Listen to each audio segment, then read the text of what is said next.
Everyone, আশা করি আল্লাহর রহমতে সবাই ভালো আছেন। বন্ধুরা, বরাবরের মতো নতুন এক ভিডিও নিয়ে আপনাদের সামনে আজকে হাজির হলাম। আজকে আমরা জানবো শিক্ষা প্রতিষ্ঠান কবে খুলবে বা দেশের করোনা পরিস্থিতি কী এবং আমাদের এবছরের জেএসসি এবং পিএসসি পরীক্ষা হবে কি না, সর্বশেষ চূড়ান্ত কী আপডেট জানালো শিক্ষা মন্ত্রণালয়। তো এই বিষয় নিয়ে আমরা আজকে আলোচনা করব। তো ভিডিওটি শুরু করার আগে একটা কথা না বললেই হয়, আপনি যদি আমাদের চ্যানেলে নতুন সদস্য হয়ে থাকেন তো প্লিজ সাবস্ক্রাইব করুন এবং পাশে থাকা ঘন্টা বাজিয়ে নোটিফিকেশন অল করে রাখুন, যাতে শিক্ষা সম্পর্কিত নতুন নতুন আপডেট সবার আগে আপনার হোম পেজে দ্রুত পৌঁছে যায়। তো চলুন আমরা কথা না বাড়িয়ে ভিডিওটি শুরু করে দিই। দ্য ডেলি ক্যাম্পাসের অফিসিয়াল ওয়েবসাইটে আপনারা জানেন এটা একটি বাংলাদেশের একটি পপুলার একটি ওয়েবসাইট। এখানে সবসময় শিক্ষা সম্পর্কিত নতুন নতুন আপডেট সবার আগে আপলোড করা হয়। তো এখানে বলা আছে প্রাথমিক সমাপনী পরীক্ষা বাতিল হচ্ছে। ভাইরাসের কারণে চলতি বছরে প্রাথমিক শিক্ষা সমাপনী পরীক্ষা হচ্ছে না। এ পরীক্ষা বাতিলে প্রাথমিক সিদ্ধান্ত নিয়েছে প্রাথমিক ও গণশিক্ষা মন্ত্রণালয়। এছাড়া পিএসসির মতো ইবতেদায়ী শিক্ষা সমাপনী পরীক্ষা নাও নেওয়ার চিন্তা চলছে বলে শিক্ষা মন্ত্রণালয় সংশ্লিষ্ট সূত্রে জানিয়েছে। অর্থাৎ এবছরের যে পিএসসি পরীক্ষা এবং ইবতেদায়ী যে ইসলামী মাদ্রাসার যে পরীক্ষা আছে সেটা পরীক্ষা এবছর হচ্ছে না। জানা গেছে পরীক্ষা না নিয়ে এর পরিবর্তে বাড়ির কাজ দিয়ে শিক্ষার্থীদের মূল্যায়নের মাধ্যমে নতুন শ্রেণীতে তোলা হবে। অটোপাস দেওয়া হবে না। এবার সরকারের সর্বোচ্চ পর্যায় থেকে সম্মতি পেলে এ বিষয়ে চূড়ান্ত সিদ্ধান্ত হবে। শিগগিরই প্রধানমন্ত্রী শেখ হাসিনার কাছে এ সংক্রান্ত সারসংক্ষেপ পাঠানো হবে। গণমাধ্যমকে তথ্য নিশ্চিত করেছেন প্রাথমিক শিক্ষা প্রতিমন্ত্রী মোহাম্মদ জাকির হোসেন। অর্থাৎ প্রাথমিক শিক্ষা প্রতিমন্ত্রী জনাব জাকির হোসেন একথা বোঝাতে চেয়েছেন যে এবছরের যে পিএসসি পরীক্ষা আছে সেটা বর্তমানে বাতিল হচ্ছে। তাদেরকে বর্তমানে বাড়ির কাজ দিয়ে তাদেরকে পরবর্তী শ্রেণীতে উঠিয়ে দেওয়া হবে বা মূল্যায়ন করা হবে। গত বছরের প্রাথমিক সিদ্ধান্ত এসেছিল আগস্টের প্রথম সপ্তাহে। এবারে তার আগেই সিদ্ধান্ত নেওয়া হচ্ছে। গত বছরে পরীক্ষা না নেওয়ার মেধাবৃত্তিও দেওয়া হয়নি কাউকে। প্রতিমন্ত্রী মোহাম্মদ জাকির হোসেন বলেন, বর্তমানে সব কিছু বন্ধ রয়েছে। যদিও বিকল্প পদ্ধতিতে আমরা পাঠদান করে যাচ্ছি, কিন্তু শিক্ষার্থীদের একদিনও ক্লাসে আনতে পারিনি। তাই এবারের আমরা পিএসসি পরীক্ষা নেওয়ার চিন্তা নেই। শিগগিরই প্রধানমন্ত্রীর কাছে এ ব্যাপারে প্রস্তাব সারসংক্ষেপ পাঠানো হবে বলে জানিয়েছে তিনি। কর্মকর্তা জানিয়েছেন, ছাত্রছাত্রীর শিক্ষণ ঘাটতি পূরণে টেলিভিশন ও বেতার শিক্ষার্থীদের পাঠদানের ব্যবস্থা করা হয়েছে। ঘাটতি পূরণে যুক্ত করা হয়েছে বাড়ির কাজ। তৈরি হচ্ছে অন্তর্বর্তীকালীন পাঠ পরিকল্পনা। সপ্তাহে একদিন শিক্ষার্থীরা বাড়িতে গিয়ে পড়াশোনা বুঝিয়ে দিয়ে আসবেন শিক্ষক। এ সংক্রান্ত পাঠ পরিকল্পনাটি প্রণয়ন জাতীয় শিক্ষা একাডেমি। এ বিষয়ে প্রাথমিক শিক্ষা অধিদপ্তর মহাপরিচালক আলমগীর মোহাম্মদ মনসুরুল আলম গণমাধ্যমকে বলেন, বাড়ি কাজের মাধ্যমে পিএসসি পরীক্ষার্থীদের মূল্যায়ন চলবে। ক্লাসে আনা সম্ভব হলেও তাদেরকে বার্ষিক পরিকল্পনার আলোকে পড়ানো হবে। তাদেরকে প্রতিক্রিয়া মূল্যায়ন ব্যবস্থা নিশ্চিত করতে হবে। আর তারা অটোপাস পাবে না বলে জানান তিনি। অর্থাৎ এবছরের যারা আমাদের ছোটো ছোটো ভাই বোনেরা পিএসসি পরীক্ষার্থী তাদেরকে এবছরের বাড়ি কাজের মাধ্যমে মূল্যায়ন করা হবে। এবছর তাদেরকে পরীক্ষার না নেওয়ার চিন্তা নিয়েছে আমাদের শিক্ষা উপমন্ত্রী। এবার আসি জিএসসি পরীক্ষা হবে কি না। জেএসসি জেডিসি পরীক্ষা কি হবে, যা বলল শিক্ষা মন্ত্রণালয়। করোনা ভাইরাসের কারণে চলতি বছরের জুনিয়র স্কুল সার্টিফিকেট ও জুনিয়র দাখিল সার্টিফিকেট পরীক্ষা নাও হতে পারে বলে জানা গেছে। তবে এ বিষয়ে এখনও চূড়ান্ত কোনো সিদ্ধান্ত করেনি শিক্ষা মন্ত্রণালয়। পরীক্ষা নেওয়ার বিষয়ে কোনো প্রস্তুতি নেই বোর্ডগুলোর। ইতিমধ্যে চলতি বছরে প্রাথমিক শিক্ষা সমাপনী পরীক্ষা হচ্ছে না বলে প্রাথমিক সিদ্ধান্ত নিয়েছে প্রাথমিক ও গণশিক্ষা মন্ত্রণালয়। এছাড়া পিএসসির মতো ইবতেদায়ী শিক্ষা সমাপনী পরীক্ষাও না নেওয়ার চিন্তা চলছে বলে জানিয়েছে সংশ্লিষ্ট সূত্রে। নাম প্রকাশ না করার শর্তে ঢাকা শিক্ষা বোর্ডের এক কর্মকর্তা গণমাধ্যমকে বলেন, নভেম্বরে নেওয়া হয় জেএসসি জেডিসি পরীক্ষা। অন্য বছরে এ সময় রেজিস্ট্রেশন ফর্ম পূরণ সহ আনুষ্ঠানিক কাজ করা হয়।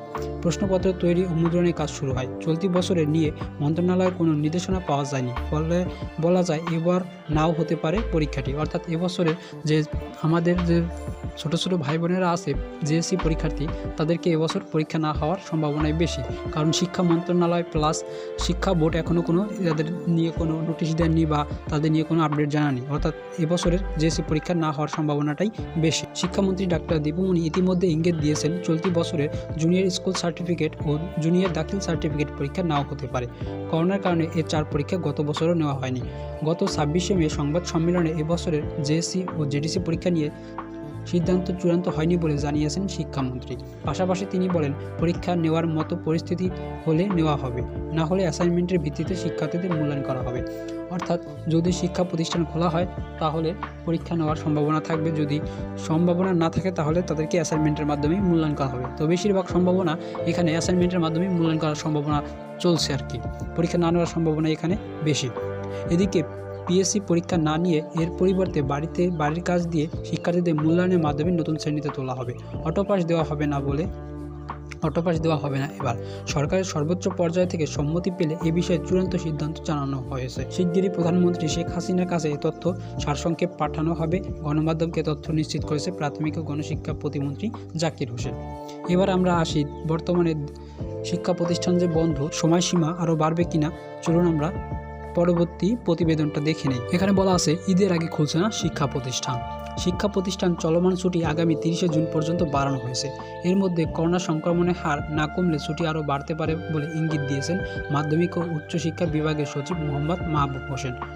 সরকারি বিধিনিষেধ ও ঈদুল আজহার সঙ্গে মিল রেখে শিক্ষা প্রতিষ্ঠানের ছুটি আরও 1 মাস বাড়তে পারে। সেই হিসেবে আগামী ঈদের আগে খুলছে না শিক্ষা প্রতিষ্ঠান, অর্থাৎ আমাদের শিক্ষা প্রতিষ্ঠানের ছুটির সময়সীমা আগামী 30শে জুন পর্যন্ত বাড়ানো হয়েছে। তো এটা যদি সংক্রমণের হার যদি বর্তমানে, তো আপনারা জানেন যে ঊর্ধ্বমুখী, যদি এটা নিম্নমুখী না হয় তাহলে ঈদের আগে খুলছে না শিক্ষা প্রতিষ্ঠান, এ বিষয়ে কিন্তু চূড়ান্ত নিশ্চিত।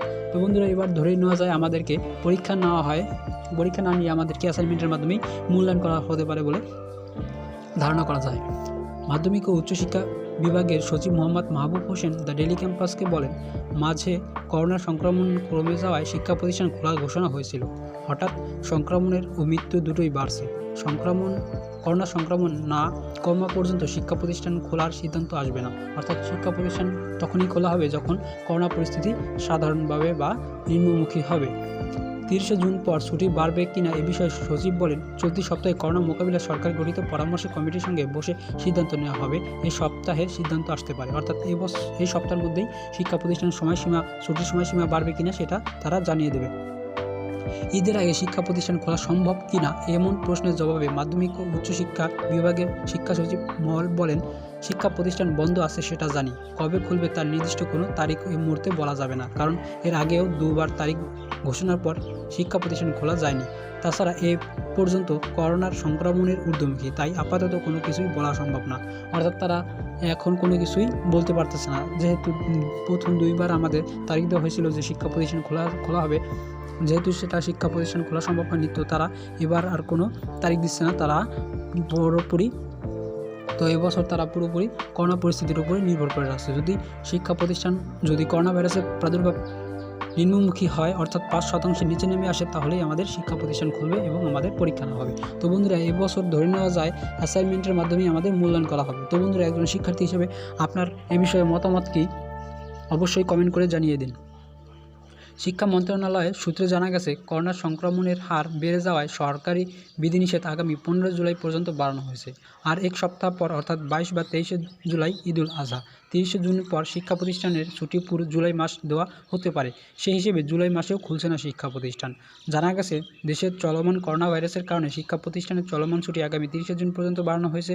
30শে জুনের পর স্কুল কলেজ খোলা হবে নাকি চলমান ছুটি আরও বাড়বে, সে বিষয়ে 25 তারিখের পরে সিদ্ধান্ত জানা যাবে শিক্ষা মন্ত্রণালয়। অর্থাৎ শিক্ষা প্রতিষ্ঠানের সময়সীমা আরও বাড়তে পারে বলে এখানে ধারণা করা হচ্ছে। এবার আসি দেশের করোনা পরিস্থিতি নিয়ে। করোনার 3য় ঢেউ আসছে। দেশের করোনা ভাইরাসের সংক্রমণ দিন দিন বেড়েই চলেছে। গত 1 বছরের ব্যবধানে রোগীর শনাক্তর হার বেড়েছে 55%। করোনার ডেল্টা ধরনের অতি সংক্রমণ ক্ষমতা এবং মানুষের মধ্যে স্বাস্থ্যবিধি মানার উদাসীনতা লক্ষ্য করা যাচ্ছে। সর্বত্রই উপেক্ষিত হচ্ছে স্বাস্থ্যবিধি। ফলে 2য় ঢেউ শেষ হওয়ার আগেই 3য় ঢেউয়ের আসার আশঙ্কা করছে বিশেষজ্ঞরা। স্বাস্থ্য অধিদপ্তরের সূত্রে জানা গেছে, শনিবার গত 24 ঘন্টায় করোনা ভাইরাসে আক্রান্ত হয়ে দেশের 67 জনের মৃত্যু হয়েছে। এ নিয়ে মৃত্যুর সংখ্যা বেড়ে দাঁড়ালো 13,466 জনের। একই নতুন করে আক্রান্ত হিসেবে শনাক্ত হয়েছে 3,057 জন। এতে মোট শনাক্তের সংখ্যা বেড়ে দাঁড়ালো 8,48,027 জন। 24 ঘন্টায় 16,947 জন নমুনা সংরক্ষণ করা হয়েছে। পরীক্ষা করা হয়েছে 16,964টি। নমুনা পরীক্ষার তুলনায় শনাক্তের হার 18.2%। দেশের মোট এ পর্যন্ত নমুনা পরীক্ষা করা হয়েছে 63,05,503টি। মোট পরীক্ষার তুলনায় শনাক্তের হার 13.45%। অর্থাৎ আমাদের দেশের করোনা ভাইরাসের প্রাদুর্ভাব বর্তমানে ঊর্ধ্বমুখী, যার কারণে শিক্ষা প্রতিষ্ঠান খোলা হচ্ছে না। তো আমাদের এখানে সবসময় সাবধানতার কাজ অবলম্বন করতে হবে, সর্বদূরত্ব বজায় রেখে আমাদের চলাফেরা করতে হবে। এক সপ্তাহের ব্যবধানে দেশের মোট করোনা মৃত্যু ও রোগী শনাক্ত দুটোই উল্লেখ্য হারে বেড়েছে। গত 13 থেকে 19 জুন পর্যন্ত এক সপ্তাহে তার আগের সপ্তাহে অর্থাৎ 6 থেকে 12 জুন চেয়ে বেড়েছে 46%। এই সময়ে রোগের শনাক্তর হার বেড়েছে 55%। বিশেষজ্ঞরা জানিয়েছে, সামনে কোরবানির ঈদ, ঘরমুখী মানুষের স্রোত নামবে, কোরবানির পশুর হাটে মানুষ ভিড় হবে, উপেক্ষিত হবে স্বাস্থ্যবিধি। রোজার ঈদে লকডাউন দিয়েও ঘরমুখী মানুষের স্রোত থামানো যায়নি। অন্যদিকে ঢাকার বাইরে সীমান্তবর্তী জেলাগুলোতে করোনা সংক্রমণ দিন দিন বেড়েই চলেছে। স্থানীয় প্রশাসন লকডাউন ঘোষণা করলেও তাও কার্যকর হচ্ছে না। লকডাউন ঘোষিত এলাকায় মানুষের সমাগম কমছে না, এতে ঝুঁকি বেড়েই চলেছে। এমত অবস্থায় দেশে করোনার তৃতীয় ঢেউ আসতে পারে, আর সেটি হবে ভয়ঙ্কর। এই অবস্থায় থেকে উত্তরের জন্য শুধু টিকার ওপর জোর না দিয়ে সর্বত্র মানুষকে স্বাস্থ্যবিধি মানতে বাধ্য করার ওপর জোর দিতে বলেছেন বিশেষজ্ঞরা। এখন সতর্ক না হলে দ্রুত পরিস্থিতির অবনতি ঘটবে, যা নিয়ন্ত্রণের বাইরে চলে যেতে পারে বলে সতর্ক করেছেন তারা। এ বিষয়ে বাংলাদেশ মেডিকেল অ্যাসোসিয়েশন সাবেক সভাপতি অধ্যাপক ডক্টর রশিদ মাহমুদ বলেন, করোনার সংক্রমণ বোধ করতে হলে টিকা দিতে হবে এবং সবার স্বাস্থ্যবিধি মেনে চলতে হবে। ভারত, ইউরোপ, ব্রাজিল বিশ্বের বিভিন্ন দেশের প্রথম করোনার নিয়ন্ত্রণের বাইরে চলে গেছে, পরে ব্যাপকভাবে ভ্যাকসিন প্রয়োগ করায় করোনার নিয়ন্ত্রণ করেছে তারা। যেখানে আছে সেখানে ঈদ করবে, সেই ব্যবস্থা নিশ্চিত করতে হবে বলে জানিয়েছেন তিনি। বলেন, তাহলে কোথাও সংক্রমণ বেশি সেটা বোঝা যাবে এবং অধিক সংক্রমিত এলাকায় চিহ্নিত করে কঠোর লকডাউন দিয়ে নিয়ন্ত্রণ করা হবে। স্বাস্থ্যবিধি মানতে জনগণকে উদ্বুদ্ধ করার কাজ করতে হবে। অধিক সংক্রমিত এলাকাগুলো চিহ্নিত করে নিয়ন্ত্রণের সঠিক পদক্ষেপ নিতে হবে, জানিয়েছে স্বাস্থ্য অধিদপ্তরের সাবেক পরিচালক ও জনস্বাস্থ্য বিশেষজ্ঞ অধ্যাপক বেনজির আহমেদ। বলেন, তাহলে করোনা নিয়ন্ত্রণ করা সম্ভব হবে। যারা 2 ডোজ টিকা নিয়েছেন এবং করোনা নেগেটিভ তারাই শুধু কোরবানির পশুর হাটে যেতে পারবেন এবং নির্দেশনা বাস্তবায়ন করা যেতে পারে। পশুর হাটে স্বাস্থ্যবিধি প্রতিপালনে ইজারাদারের কঠোর নির্দেশনা দিতে হবে। গত ঈদে যেভাবে মানুষ যাতায়াত করেছে, এবার সেই অবস্থা হলে করোনার তৃতীয় ঢেউ আসতে দেরি হবে না। অর্থাৎ আমাদের দেশের বর্তমানে করোনা পরিস্থিতির ঊর্ধ্বমুখী, কখন কি হয় সেটা বলা যাবে না। তো বন্ধুরা, আপনাদের কাছে একটাই অনুরোধ, আপনারা যেখানে যান স্বাস্থ্যবিধি মেনে চলাফেরা করুন এবং দূরত্ব বজায় রেখে সঠিক নিয়মে জীবনযাপন করুন। তো বন্ধুরা, এই ছিল প্রতিবেদন। তো প্রতিবেদনটি আশা করি আপনাদের কাছে ভালো লেগেছে। যদি প্রতিবেদনটি ভালো লেগে থাকে তাহলে অবশ্যই একটা লাইক দেবেন এবং আমাদের চ্যানেলটি সাবস্ক্রাইব করে পাশে থাকা ঘন্টা বাজিয়ে দেবেন, যাতে শিক্ষা সম্পর্কিত নতুন নতুন আপডেট সবার আগে আপনার হোম পেজে পৌঁছে যায়। তো সবাই ভালো থাকুন, সুস্থ থাকুন, দেখা হবে নতুন এক আপডেট নিয়ে। খোদা হাফেজ।